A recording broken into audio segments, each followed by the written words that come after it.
want to do in my life, I'm just going to do. People have asked me, we have collectively in our group, we have 15 businesses. They're all more than successful, and they make way too much money. We have airplanes, race cars, we have everything any one person could want. We have. And we live way beyond what anybody could imagine. I'm so blessed. I thank God every night for that. But what I thank Him for most is my health and my mobility. 15 years ago, I was diagnosed with a disease called Charcot-Marie-Tooth. Its initials are CMT, it's not country music television. And this disease is a degenerative neuromuscular disease. So my hands are going away, my legs are going away. It's getting harder for me to do anything. I think John and Nate and Vera will tell you, I used to get around pretty good. That's not the case right now. But I don't care. I have things to do. At the same time as I was diagnosed with Charcot-Marie-Tooth, I was diagnosed with cancer. My doctor called me on a Sunday, and his name is Dr. Paul Sang. He's at Moffitt. He called me up, he said, Stoney, we need to talk. And I started to cry. And I got really emotional, and I said, Doc, you didn't call me to take me to dinner. You're going to tell me I have cancer. And he said, are you okay? Do you need help? And I thought about that for a few minutes. I got really quiet, and then I started to laugh uncontrollably. And he said, are you okay? I said, I'm fine. I don't have cancer, Doc. You got cancer. I got shit to do. And from that day forward, I didn't have cancer. In my mind, cancer was a dragon that I just beat the shit out of. I got things to do. And my cancer's gone. It's been gone for 6 years. And I'm very happy about that. My identical twin called me from New York. He said, Larry, I have cancer. What do I do? I said, right now, today, you tell cancer to get the hell out of your body. You don't have time for that shit. You got shit to do. And that's what he did, and today he's cancer-free. Does everybody beat it like that? I don't know. But I know that everybody that I know that was convinced in their mind they didn't have it, don't. The people that fear the dragon are the people that succumb to it. Never give up. I can remember when we got we have a car, we have 3 used car dealerships, 2 new car dealerships, we have 2 custom shops that builds big trucks for Chevrolet, Ford. They called us the other day, they bought 60 more trucks. Brand new trucks, they drop ship them to us and we raise them. And do fancy paint jobs, whatever. So life is good. And when people ask me, how did that happen? I don't know. I never looked left, I never looked right. I never believed I couldn't do it, I just did it. I just did it. And we had one of the car businesses we were going to buy was in the Bahamas. So my partner calls me up, he says, we're going to fly to the Bahamas once a month. I said, I'm not getting in a plane with you, you're freaking crazy. I saw him smash a car in Daytona at 200 miles an hour. I'm not getting in a plane with him. We said, well, how are we going to do that? I said, I'll learn how to fly. So I started to learn how to fly, go to the flight surgeon, he looks at me, he says, you can't grab the aircraft, you can't do this, you can't do that, you can't fly. He said, sign the friggin' paper, I'll learn how to fly. And I got my pilot's license. Boy, I'm telling you, 20 push-ups. This is my newest black belt at the school. He runs my martial arts school. And he's a good boy. I'm feeling. Thank you very much. Thank you for being here. And Nate's been talking bad about him. Tell me. Not good.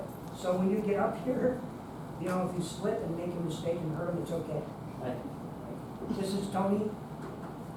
Like I said, he's running our school now. He's almost a nice guy, very intelligent. What do you do?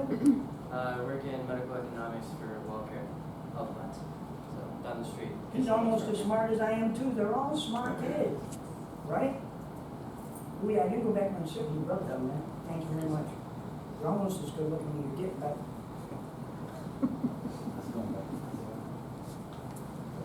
I'll tell you a short story about Tony. He was, how old were you when you first came to me? 14. 14, he comes to his father, he goes to his father, he says, Dad, I want to learn martial arts, but I want to learn real martial arts. So his father started to smile, and that's got to be bad. And he says, I know just the guy. So he brings him into the school, and he introduces me to him, and Tony says, well, what would you like me to do, sir? I said, see that heavy bag over there? Go pound on that heavy bag. You can beat it with your head, you can beat it with your elbows, your arms, you can do anything you want, but don't bite the bag. That's it. And don't stop until I tell you to stop. And about 45 minutes, an hour, or something like that. Yes, sir. I finally went back there, and he was hanging on to the bag, trying to stand up. And I said, I'll teach you. You could tell right then, this kid's gonna be just one of those people. And today, we just got back from Germany, working with your brother, training police in Germany, right? Yes. Deutsche Polizei. Speak a little bit of every language, because I might have to find my way to the bathroom in the hospital. Those are the important things. The bathroom in the hospital are important.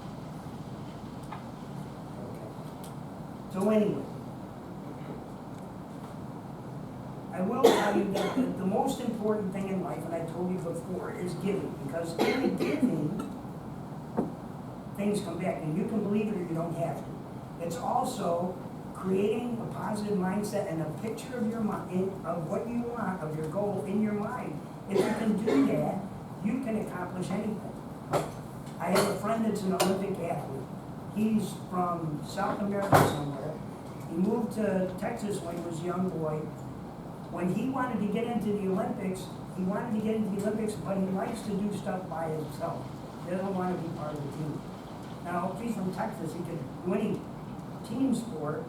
And so he went to the Olympic committee, and some of the people there said, if you want to try something, there's always an opening in luge.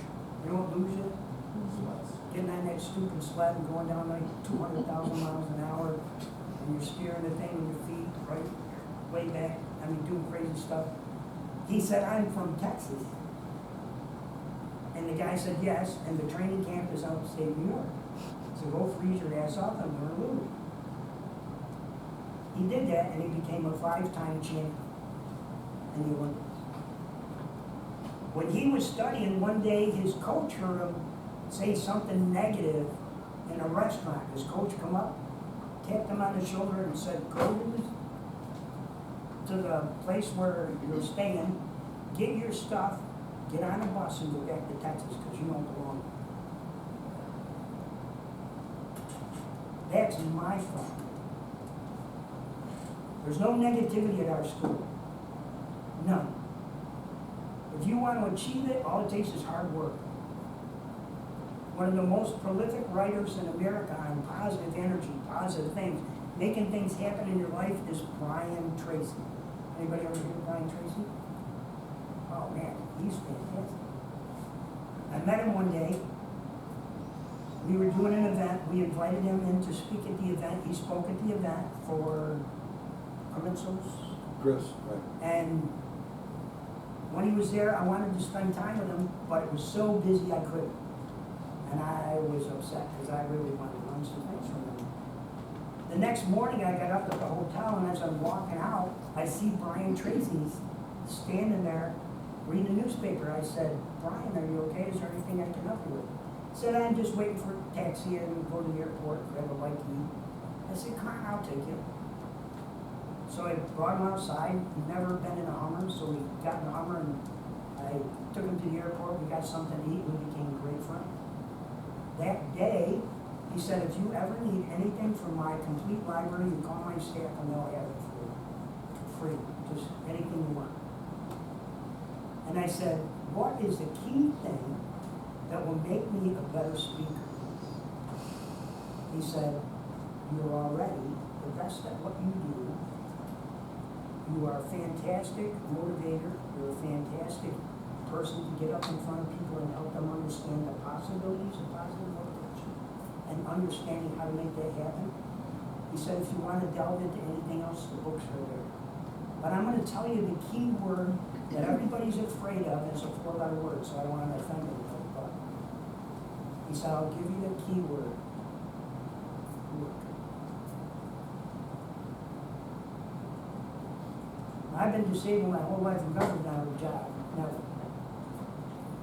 So when people hold a sign up and they say they won't want food or whatever, that really pisses me off because I'm not afraid to yell out the window to get a job.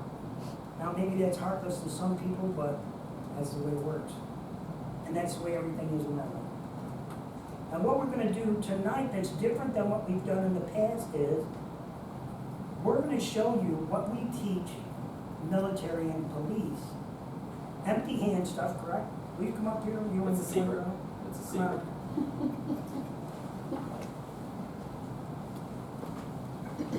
And we're gonna show you what Nate's program looks like and how he's working with police around the world to help them. And this is an empty hand, non-lethal, right? Would you like the light on? Sorry? Would you like the light on? No, I have a professional light person in the back.